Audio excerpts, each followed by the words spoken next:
And welcome. आप देख रहे हैं बॉलीवुड रिपोर्टर और मैं हूं आपके साथ सोनाली। हाजिर हूं बॉलीवुड की अप टू डेट खबरों के साथ फिर एक बार। तो चलिए करते हैं आज के शो की शुरुआत और आपको दिखाते हैं बॉलीवुड रिपोर्टर की टॉप न्यूज। कंगना रनौत एक झटके में हो सकती है कंगाल। फिल्म इमरजेंसी के लिए एक्ट्रेस ने गिरवी रखी अपनी पूरी दौलत। एक्ट्रेस ने खुद किया शॉकिंग खुलासा। अक्सर अपने विवादित बयानों को लेकर सुर्खियों में रहने वाली कंगना रनौत इन दिनों अपनी अपकमिंग फिल्म इमरजेंसी को लेकर चर्चा में है। इस फिल्म में एक्ट्रेस देश की पूर्व प्रधानमंत्री इंदिरा गांधी का रोल प्ले कर रही हैं। कंगना ने इस फिल्म के कास्ट से लेकर फिल्म के शूटिंग लोकेशन की रेकी करने और इस फिल्म के प्रोडक्शन करने तक को लेकर कड़ी मेहनत की है। समय समय पर कंगना सोशल मीडिया पोस्ट के जरिए फिल्म से जुड़े अपडेट्स फैंस के साथ शेयर करती रहती हैं। वही अब कंगना ने इस फिल्म की शूटिंग खत्म कर ली है। हाल ही में कंगना ने इस फिल्म की शूटिंग रैप अप की जानकारी देते हुए इंस्टाग्राम पर एक लंबा चौड़ा पोस्ट शेयर किया है। इसके साथ ही एक्ट्रेस ने एक हैरान कर देने वाला खुलासा भी किया है, जिसे सुनकर आप सबके भी होश उड़ने वाले हैं। कंगना ने 3 तस्वीरें शेयर की हैं। इन तस्वीरों में वो प्रधानमंत्री इंदिरा गांधी के गेटअप में दिखाई दे रही हैं।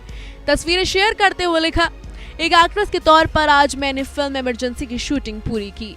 ये मेरी जिंदगी के एक बहुत ही शानदार दौर की समाप्ति है। ऐसा लगता है कि मैंने आराम से सफर किया है, लेकिन सच्चाई इससे कोसों दूर है। इसके आगे कंगना ने बताया कि उन्होंने इस फिल्म के लिए कितने समझौते किए हैं। उन्होंने कहा कि इमरजेंसी फिल्म को बनाने के लिए उन्होंने अपनी सारी प्रॉपर्टी गिरवी रख दी है। साथ ही कंगना ने बताया कि शूटिंग के दौरान उन्हें डेंगू हो गया था। इसके बावजूद उन्होंने फिल्म के काम पर ब्रेक नहीं लगने दिया। कंगना ने पोस्ट में कहा कि उन्होंने इन मुश्किलों का पता किसी को नहीं चलने दिया, क्योंकि वो नहीं चाहती थी कि उनके फैंस परेशान हो। कंगना रनौत के इस पोस्ट पर फैन समेत अनुपम खेर ने भी रिएक्ट किया है। अनुपम ने लिखा, डियरेस्ट कंगना, आपका नोट मेरे दिल को छू गया। मेरे दादाजी ने मेरी फिल्मों में आने से पहले तकलीफों के दिनों एक बार मुझे खत लिखा था, भीगा हुआ आदमी बारिश से नहीं डरता। आप चलते रहो, आपकी ईमानदारी ही आपकी सबसे बड़ी ताकत है। हमेशा प्यार और दुआ। तो वहीं एक यूजर ने इस पोस्ट पर कमेंट करते हुए लिखा कि कभी वो भी समय आएगा कि तुम्हारी वैल्यू इंदिरा से भी ज्यादा हो जाएगी। तो एक यूजर ने कंगना की तारीफ करते हुए लिखा, आप रियल लाइफ में झांसी की रानी हो।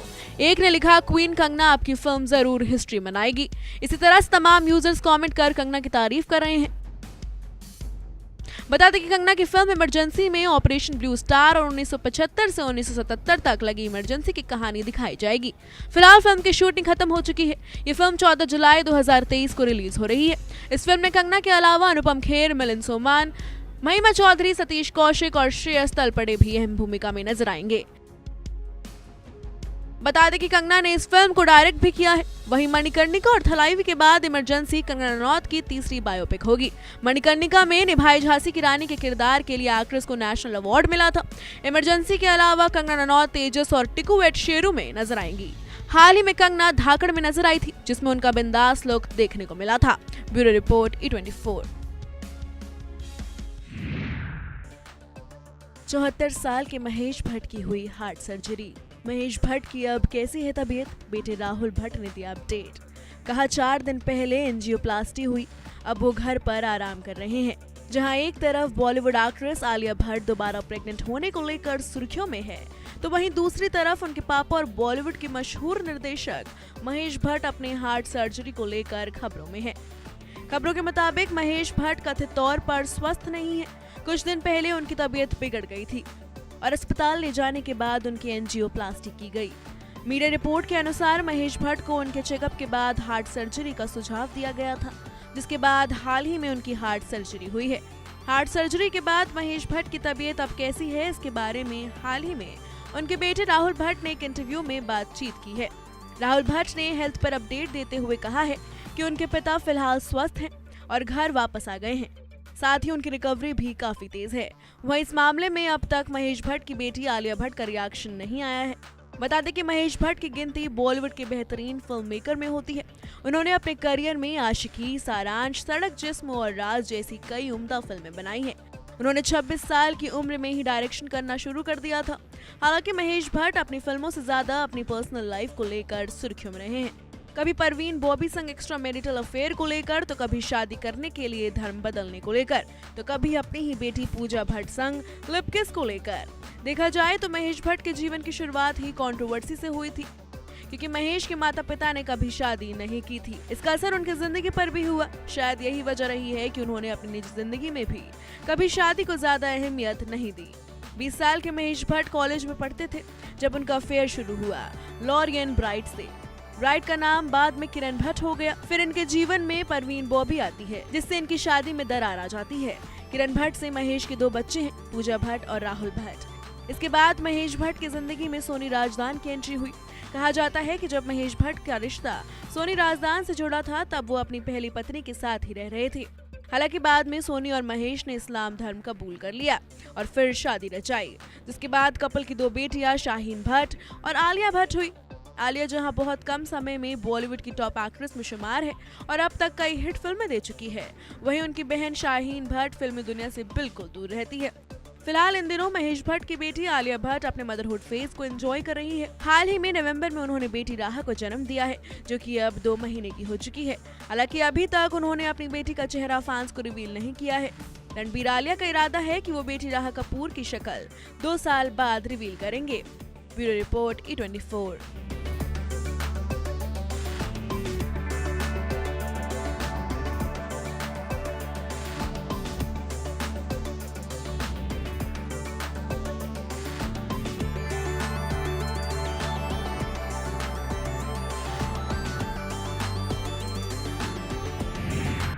आप देख रहे हैं E24। मैं हूं आपके साथ सुषमा पांडे और आज हमारे बीच एक ऐसे सेल्फ मेड स्टार मौजूद है जिन्होंने अपनी आवाज़ से अपनी खास पहचान बनाई है। हाल ही में उनका सॉन्ग रिलीज हुआ है तुम मिले दिल खिले। इसी सॉन्ग से रिलेटेड आज उनसे हम कुछ बातें करेंगे। स्टेविन, बहुत बहुत स्वागत है आपका E24 में। थैंक यू पांडे जी, कैसे हैं आप? मैं बहुत बढ़िया हूँ, आप कैसे हैं? मैं ठीक हूँ। फाइनली आपका सॉन्ग तुम मिले दिल खिले आउट हो चुका है और फैन से इसको काफ़ी अच्छा रिस्पॉन्स मिल रहा है, तो आपकी क्या फीलिंग है इस टाइम की? मेरी फीलिंग यही है कि एक आर्टिस्ट जब किसी गाने पे काम करता है तो आई थिंक बहुत एफर्ट्स डालता है, बहुत मेहनत करता है। सो कहीं ना कहीं वो उन तालियां और उन प्यार, उन अप्रिसिएशन के लिए वो करता है। और उस आर्टिस्ट, क्योंकि आर्टिस्ट के क्राउड के बिना, उनके ऑडियंस के बिना कुछ नहीं है। तो मुझे लगता है जो भी है उनकी वजह से ही है। तो अगर उनको गाना पसंद आ रहा है तो ये तो बहुत खुशी की बात होती है आर्टिस्ट की। और मैं बहुत खुश हूँ क्योंकि मैंने इतने गाने दिए हैं अभी पिछले 2-3 साल के अंदर। मेरा डेब्यू रिसेंटली 3 साल पहले ही हुआ है। तो जब से मैंने गाने दिए, मैंने इतने गाने दिए और इतने सारे गाने सिंगल्स दे दिए मैंने, तो मैंने सोचा कि ऐसा क्या है जो मैंने नहीं किया है। सो आई थॉट 2023 में एक गाना रिक्रिएट करते हैं, क्योंकि इतने लोग रिक्रिएट कर रहे हैं। मतलब इतने गाने लोगों ने रिक्रिएट किए कि बदनाम कर दिया है। ऑनेस्टली ये जितने रीमिक्सेस हो रहे हैं ना, बदनाम कर रखा है कि लोग परेशान हो जाते हैं कि जैसे रिक्रिएशन का नाम आता है तो जैसी रिक्रिएशन नाम आता है लोग हो जाते हैं कि क्यों रीमेक कर रहे हो, क्यों रिक्रिएट कर रहे हो, क्योंकि इतना खराब कर दिया ना लोगों ने गाने रीमेक कर करके। सो मैंने सोचा कि यार कोई बात नहीं, एक अटेम्प्ट अपन भी करते हैं। मैंने अपने करियर के स्टार्टिंग में पहला गाना मेरा दिल पे कितना पागल है रिक्रिएट किया था और उसी से मैंने करियर चालू किया था 3-3.5 साल पहले, और वो गाना बहुत चला था। उसके बाद मैंने रिक्रिएट नहीं किया, मैंने सिंगल ज़्यादा किए। और मेरे ज़्यादातर गाने इंडिपेंडेंट म्यूज़िक के होते हैं और उन्हीं को, इंडिपेंडेंट म्यूज़िक को ही गानों को हिट किया मैंने। तो मैंने सोचा कि यार एक प्रयास करते 2023 में कुछ नया। और जब मैंने तू मिले दिल खिले निकाला और मैंने सोचा कि एज अ ट्रिब्यूट देता हूँ, क्योंकि मेरे ऐसा आर्टिस्ट, एक नया आर्टिस्ट एक गाने को, इतने बड़े गाने को गा के उस गाने को बड़ा नहीं कर सकता उस गाने को, क्योंकि वो गाना ऑलरेडी इतना बड़ा है। सो मेरी कोशिश यही थी कि मैं उस गाने का अपना एक टच दे सकता हूँ और लोगों तक अपना प्यार पहुँचा सकता हूँ उस गाने की ओर, और एक रिस्पेक्ट पहुँचा सकता हूँ उस गाने की ओर। तो मेरा कोशिश यही था इस बार कि मैं एक अपना टच दूँ और लोगों तक अपनी आवाज़ पहुँचाऊँ और अपना एक अंदाज़ पहुँचाऊँ, और एक न्यू जनरेशन के हिसाब से जो क्लब्स में थोड़ा जो मूड होता है वो उस पर एक बीट डालूँ और उस पर गाना दे दूँ।